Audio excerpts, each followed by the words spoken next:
Fabienne, bonjour. Bonjour. La télé sociale qui vient te rencontrer suite à ta demande. Tu peux expliquer aux téléspectateurs de la télé sociale ton affaire un petit peu, qu'est-ce qui t'arrive? Alors, je me retrouve condamnée à être expulsée, sortie par les forces de police le 30 juin prochain pour avoir simplement voulu avoir accès au justificatif de charge que je réclame depuis 2000 et que depuis on m'a toujours refusé cet accès et on m'a menacé à de multiples reprises de tout faire pour me faire taire et me faire partir parce qu'apparemment d'avoir accès à ces justificatifs de charge ça dérange. C'est-à-dire que tu as voulu Contrôler simplement consulter les factures, les factures les factures qui correspondent et le détail des charges. Voilà, au décompte qu'on m'envoie quand on m'envoie, parce que on ne m'envoie pas régulièrement, parce que la législation est bien claire là-dessus. Ça doit être régularisé au moins une fois par an quand il y a des provisions sur charge. Et là, les 5 ou 6 premières années, où j'étais locataire de cette résidence, je n'ai même pas eu une régularisation par an. Donc j'ai commencé à être régularisée 6 ou 7 ans. L'égalité, elle était déjà en 2000, à partir du moment où j'ai commencé à demander à avoir ces justificatifs. Et en fait, le premier décompte que j'ai reçu en 2000 m'a interpellée et c'est là que j'ai demandé. À partir du moment où j'ai eu un document, j'ai posé des questions sur ce que c'était et j'ai donc demandé à ce qu'on me justifie. Mais l'histoire, elle a commencé comment? Tu t'es inquiété sur la facturation sur la quittance de loyer, des charges? Non, sur le premier décompte que j'ai reçu en 2000, correspondant aux charges de 99, et où j'ai vu des choses qui n'étaient pas très claires sur des lignes de facturation, notamment de l'eau, parce que ça a quand même été toujours le gros problème, la facturation de l'eau dans la résidence. Le règlement de copropriété dit clairement qu'on doit se payer directement au fournisseur d'eau, que la facturation de l'eau au pourcentage est totalement illégale. Et donc moi, depuis la création de cette résidence en 88 jusqu'en 2006, nous n'avions pas de quota d'eau et nous étions facturés au tantième. À savoir que le tantième n'est même pas un pourcentage.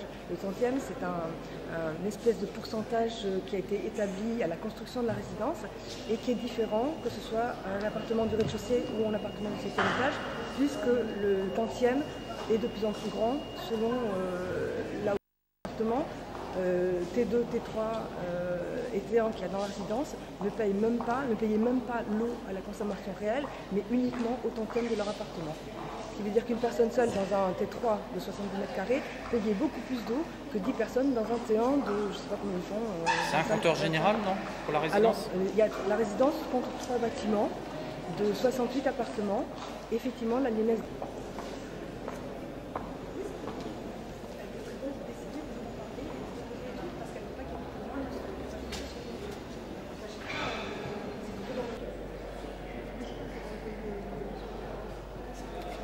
C'est bon.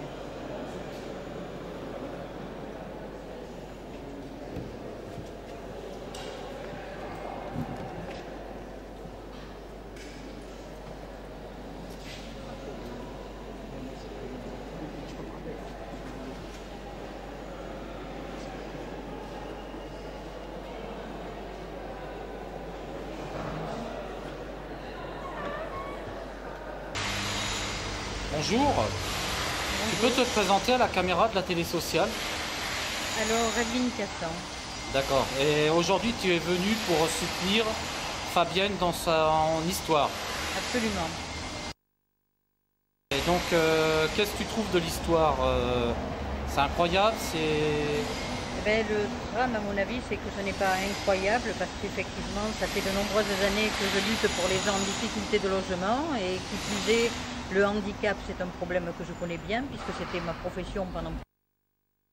Et je tiens à témoigner que effectivement la situation de Fabienne est la situation d'énormément de gens en difficulté dans la société. Je pense qu'on aurait largement besoin d'aller mettre un petit peu plus de pression sur le comportement des propriétaires, qui effectivement passent totalement la plupart du temps au niveau des lois concernant le logement et qu'effectivement il manque d'organisation pour soutenir ces personnes-là. Il n'y a pas que les propriétaires là-dedans, il y a les gérances. Il y a tout ce qui effectivement touche à la gestion de l'habitat en France, donc des gérances, donc des grandes organisations qui s'octroient un petit peu tous les pouvoirs et toutes les autorisations concernant les personnes quand ils ont envie de mettre la main sur un logement ou de pouvoir s'accaparer un lieu pour pouvoir faire un petit peu ce qu'ils souhaitent, quoi, hein. Voilà, donc ils croient qu'ils ont le pouvoir de l'argent, donc ils peuvent acheter la justice, quoi. Totalement. Voilà. Ça c'est vrai que c'est un des milieux les plus, je dirais, pervertis de notre société que celui de l'habitation et du logement, quoi, hein, sous toutes ses formes, hein. Ben, on te remercie bien du témoignage, hein, puis d'être venu avec tous ces gens pour soutenir Fabienne. On a insisté hors antenne au procès et je crois que le juge il a très bien compris qu'on a monté toute une montagne de paysages contre elle pour se débarrasser d'elle. Oui, je pense que ça s'est passé très positivement à son égard. Et l'avocat il a très bien parlé. Tout à fait. Tout à fait. Donc on peut le féliciter. Oui, oui, je pense qu'on n'est pas en danger là et je pense que la situation va pouvoir se gérer très tranquillement. Voilà, et puis que Fabienne va pouvoir garder son appartement. Tout à fait, j'en suis certaine. Voilà. Ben, on te remercie et puis on te souhaite une très bonne continuation. Merci beaucoup. Merci, au revoir. Au revoir. Alors, rebonjour Fabienne. On t'a filmé en train de rentrer dans la salle d'audience. Oui. La porte s'est fermée derrière la caméra. Nous sommes venus insister un petit peu et donc tu peux nous dire un petit peu qu'est-ce qui s'est passé pour toi? Dans l'audience ou avant? Dans l'audience. Dans l'audience. Il s'est passé que du fait que un instant il y a un peu de bruit.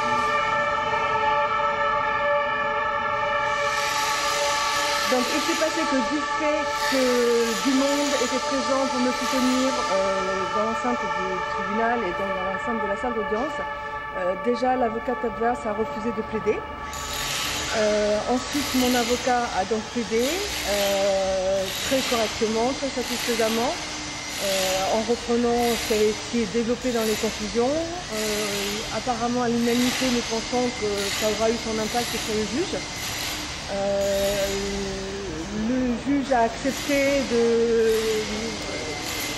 d'avancer la date de délibéré afin de limiter les risques d'expulsion par la force qui ont été ordonnés par le préfet. Maintenant on attend, donc le délibéré est fixé pour le 3 juillet. Il va falloir trouver le moyen de tenir entre le 31 juin et le 3 juillet, d'essayer de faire en sorte que la police ne vienne pas. Ça sera un autre sujet. Et maintenant, on attend, je ne vais pas dire sereinement parce que je ne serai pas sereine tant que je n'aurai pas été reconnue non coupable, entre guillemets. Mais pour l'instant, on n'a pas le choix que d'attendre encore une bonne quinzaine de jours. Bah, Fabienne aussi, l'avocat, c'est très bien exprimé ton avocat. Et nous, on pense que tu vois la porte qui est derrière toi là, ça s'appelle la porte du pénitencier. Et cette porte, tu vas réussir à l'ouvrir. Pour rentrer ou pour sortir? Tu vas réussir à l'ouvrir, oui, pour gagner et pour rester dans ton logement. D'accord, j'espère bien. C'est le but de toute ma démarche et de tout mon combat. Mais ce n'est pas le seul but. Il faut quand même rappeler que cette expulsion est une simple expulsion de complaisance afin de me faire taire sur effectivement ces irrégularités de charge que je viens de cesse de soulever depuis l'année 2000, depuis le début du siècle on va dire. Et qu'on essaie par tous les moyens de m'empêcher d'aller effectivement vérifier de plus près si ce qu'on me facture et ce qu'on me réclame est réellement fondé ou pas. Eh ben, il faut avoir confiance à la justice. Je pense que hors antenne, nous avons insisté à ton procès. Et donc, je pense que les juges, ils ont très bien compris que ces gens-là, tes adversaires, ils ont monté toute une montagne contre toi. Pour simplement, tu voulais demander le détail des charges, tu es dans tes droits, et pour se débarrasser de toi. Voilà. Et on te dit bon courage, et on te dit que tu vas gagner. Mais c'est pour ça que le combat ne se résumera pas à simplement rester dans mon logement, comme j'ai tout à fait le droit, parce que je n'ai rien fait de condamnable, je n'ai rien fait qui mérite cette expulsion. Mais le problème ne sera quand même pas terminé là. Il y a quand même des charges à justifier derrière, puisqu'il y a quand même des centaines de milliers de locataires qui sont concernés par tous ces abus dont ils sont susceptibles d'être victimes par ces irrégularités de charges et de surfacturation. Donc c'est toujours un problème qui reste soulevé et c'est toujours un problème qu'il faudra combattre et pour lequel il faut se réunir pour que ça cesse, qu'on cesse d'être volé, puisqu'il est de notoriété publique pour Des fois condamnés tant par le tribunal que par les associations de consommateurs ou même par la répression des fraudes, que les syndics de copropriété sont en faute sur ce sujet-là en particulier. On t'en remercie bien Fabienne. La télé sociale est avec toi. On t'encourage, les téléspectateurs t'encouragent. Et le 3 juillet, on revient vers toi. C'est moi qui vous remercie. Merci bien Fabienne. Donc Fabienne, c'est ici que tu habites? Oui, ben voilà, c'est la résidence où j'habite qui est constituée de 3 bâtiments. Et moi j'habite au bâtiment qui est au fond par rapport à l'entrée principale. Ça fait combien de temps que tu habites ici? Ça fera 19 ans le 14 août prochain que j'habite dans cette résidence. Et voilà. Et c'est une petite résidence, tu as quand même les commerçants à proximité. Oui, mon médecin qui est dans le pâté de maison d'à côté. Oui. Il y a de l'autre côté de la résidence, il y a le tram qui passe, donc j'ai l'arrêt de tram qui est au pied de mon bâtiment. De l'autre côté de l'arrêt de tram, j'ai un petit supermarché avec une galerie marchande où il y a un service minute pour les clés et les chaussures. Il y a un coiffeur, il y a une petite brasserie, enfin j'ai tous les services à proximité. Au carrefour là-bas, il y a les écoles, donc là où mon fils était à l'école quand il était petit. Et il y a également une bureau de poste, une épicerie. Il y a aussi une boulangerie. Là, comme vous êtes venu voir certainement sur le reportage, il y a un petit garage donc, qui est très pratique quand on est en panne de batterie le matin en hiver, qui est toujours là pour venir nous dépanner. En tout cas, du prédécesseur quand je faisais appel à lui. Donc oui, il y a vraiment tout à proximité. Et si je suis restée dans cette résidence pendant 19 ans, c'est qu'effectivement, de partout où j'ai pu habiter dans ma vie, c'est là où je me sentais le mieux géographiquement. Et pas seulement à l'intérieur de mon appartement, jusqu'à ce que ces nuisances commencent en 2000 avec l'arrivée, enfin le changement de président du conseil syndical et ma demande d'accès au justificatif de Le charge. changement de la gérance aussi, non? Non, Non. Ça a toujours C'est été, le conseil syndical. d'autant que je me rappelle, ça a toujours été géré par le même syndic. Mais comme moi je ne suis pas gérée par ce syndic, j'avoue que je n'ai pas fait attention à l'époque, quand je suis arrivée, de qui était le syndic, puisque moi je suis gérée par un bailleur, un gestionnaire indépendant qui est dans le 77, là où réside mon propriétaire. D'accord. On te remercie en tout cas de nous avoir invités ici à Bordeaux. Et puis on te souhaite une bonne continuation. Bah, je vais rentrer, je vous montre la porte.